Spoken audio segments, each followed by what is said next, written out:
안녕하세요. 인생컨입니다. 제가 과거에 대한민국 사람들의 중위 소득, 중위 자산, 평균 소득, 평균 자산 이런 얘기를 드린 적이 있는데 오늘은 제가 노후 대비에 필요하다고 생각하는 자산의 액수 그리고 이걸 이루려면은 대한민국에서 상위 몇 프로 정도는 해당해야 될까에 대한 이야기를 드려보려고 합니다. 저는 노후를 안정적으로 보내려면은 현재 기준으로 필요한 자산의 액수를 10억 정도로 생각하고 있어요.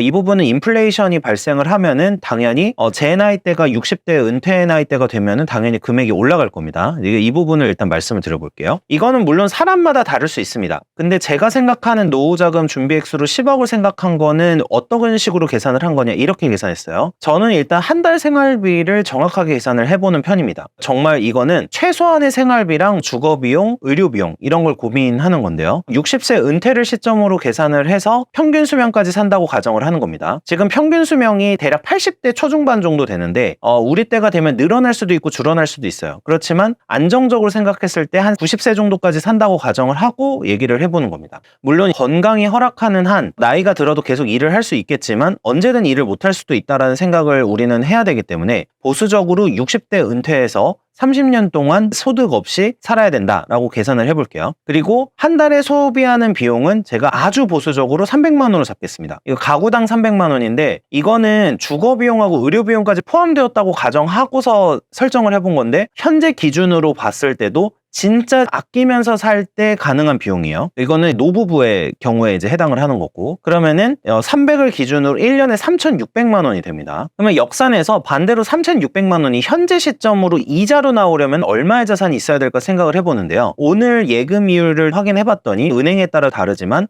3% 중후반대가 꽤 있었어요. 그러면 그냥 우리한테 유리하게 4%로 잡고 10억의 자산이 있으면은 1년에 4천만 원의 이자가 나오게 됩니다. 물론 이거는 아까 제가 서두에도 말씀드렸지만 인플레이션 계산은 하지 않은 거예요. 그러니까 저희 세대 때가 60이 됐을 때는 그 10억의 가치는 현재 가치보다는 훨씬 감소하겠지만 현재를 기준으로 일단 말씀을 드린다라고 생각을 해주시면 됩니다. 결국에는 지금 이 이자 발생액으로 딱 생활비만 나오는 정말 최저 생계를 유지할 수 있는 생활비로 쓰는데 이거는 돈을 지키는 수준으로 보는 거예요. 여기에는 아파트가 있다라는 가정이 아니라 순자산 기준으로만 받고 주거비용, 월세 정도의 비용이 들어간다라고 판단을 한 겁니다.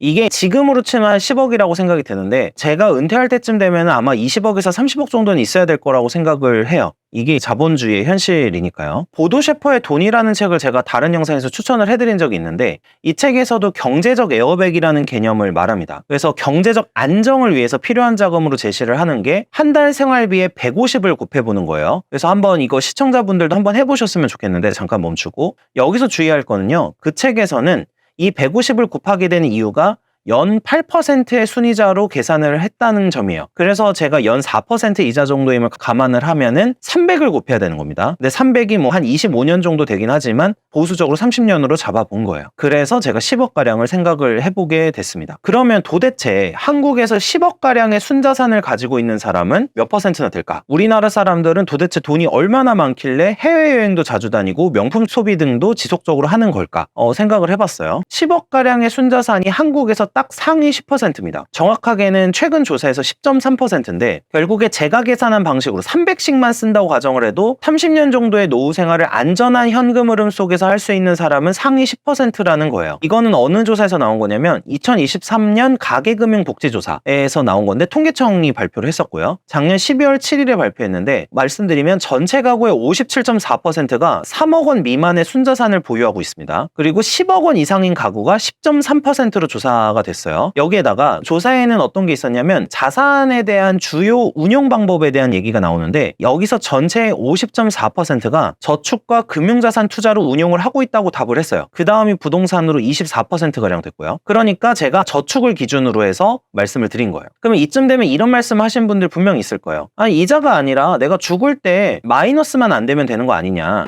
즉 이자가 아니라 원금을 까먹으면서 살면 되는 거 아니냐. 그러면 훨씬 여유 있는 생활도 할 수 있고 적은 돈으로도 노후 생활을 할 수 있는 거 아니냐라고 말씀하실 분들이 있을 거예요. 당연히 맞는 지적이고요. 있는 돈을 0으로 만들고 간다는 마인드이신 분들이 꽤 있습니다. 제 주변에도 있고. 근데 이것도 틀린 거는 아닌데 이 사고에는 하나의 함정이 있어요. 바로 문제는 내가 언제까지 살지를 내가 모른다는 거예요. 예를 들어서 30년 정도를 가정하고 원금을 까먹는 식으로 해서 돈을 지출하고 있었는데 만약에 10년 더 살아서 100살까지 산다면 그럼 이때는 어떻게 할 건가? 그러면은 처음부터 설정할 때 은퇴 생활이 50에서 60년은 된다고 가정하고 원금을 까먹으면서 써야 된다는 의미예요. 근데 이거는 결국에 뭐냐? 원금 까먹는 것만으로는 풍요로운 생활은 하기 어렵다는 뜻이고 이자로도 생활을 해야 될 수밖에 없다라는 걸 의미한다는 겁니다. 그래서 경제적 안정을 보장받기 위해서는 기초 시드머니가 반드시 필요하다는 결론인 거죠. 이것도 경제 상황이 어떻게 되는지에 따라서 조금은 액수가 달라질 수 있겠지만요. 제가 아까 월 생활비로 300만 원 정도를 잡은 것도 진짜 보수적으로 잡은 거예요. 그래서 예상치 못한 지출이나 병원비 그리고 주거비도 분명 오를 텐데 주거비의 상승까지 생각을 하면은 진짜 암울해집니다. 그리고 이 주거비라는 개념도 사실 서울에서 생활하는 주거비가 아니에요. 그러니까 아까 300만 원을 생활하려면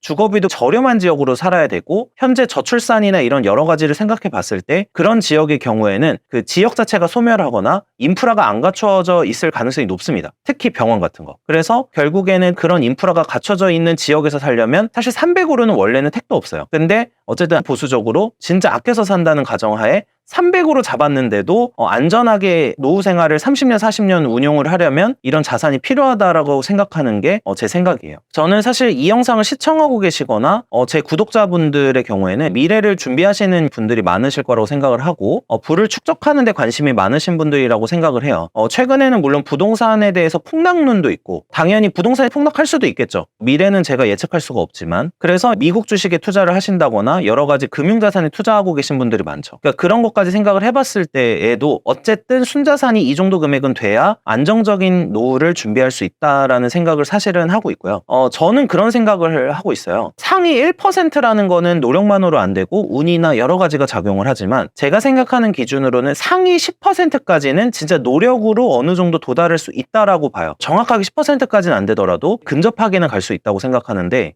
꾸준히 노력하고 진짜 자산에 대해서도 계속해서 관심을 갖고 하면은 10%까지는 아니더라도 그래도 거기에 준하는 수준까지는 부의 축적이 가능하지 않을까라고 저는 조심스럽게 생각을 해보고요. 아까 말씀드렸다시피 상위 1%는 여러 가지 능력이 작용을 해서 모두가 갈 수 있는 곳은 아니겠지만 자산적인 측면에서만 봤을 때는 충분한 노력이나 여러 가지 고민을 한다면 그래도 상위 10%까지 도달하는 거는 가능하지 않을까라고 생각을 해봅니다. 이렇게 믿지 않으면 사실 노력하는 의미가 없으니까요. 그리고 이런 말씀 하시는 분들이 또 있어요. 아니 상위 10%면 어차피 10명 중 1명인데 누구나 노력한다고 10%가 되냐? 맞는 말씀인데 적어도 노력을 하면은 아까 제가 평균 자산이 한 3억가량 된다고 말씀드렸는데 57.4% 이상으로는 무조건 올라갈 수 있다고 생각합니다. 그러면 이거를 조금 절약을 하면서 원금을 까먹더라도 노후 생활을 조금 할 수 있는 데 도움이 되고 저는 노력으로 상위 10%까지는 충분히 도달할 수 있다고 생각을 하고 설령 도달하지 못한다고 하더라도 그렇게 노력을 하고 도달하려고 노력을 했다면 한 10억까지는 안 되더라도 한 5억에서 7억까지는 가능하다고 생각을 해요.